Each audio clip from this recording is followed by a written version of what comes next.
When you talk about time allocation, the simplest way to allocate time, which is your first challenge, कि how much time should I give to each section.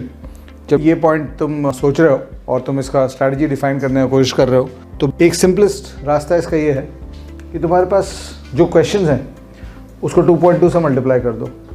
So you've got 26 questions on verbal. So how much time should you spend on verbal? Just multiply this by 2.2, you will get approximately 57.2 minutes.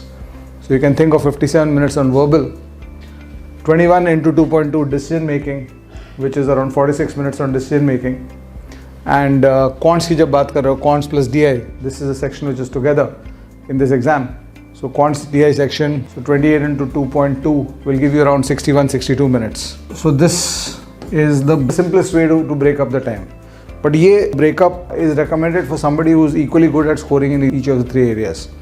So obviously you will have to assess your strengths and weaknesses and correlate these numbers and try to push the numbers up or down based on where you score higher. If you are strong on all three sections, or equally okay, if you're normal on all three sections, this should be your time limits basically. Spend the same time. Of course एक factor इसमें है कि DM में थोड़ा सा depress कर सकते हो time को, because decision making slightly faster solving होता है. XAT में ज़्यादा time लगता नहीं, it's just about understanding the situation. It's not very time intensive. So 2.2 minutes per questions, maybe slightly on the higher side there.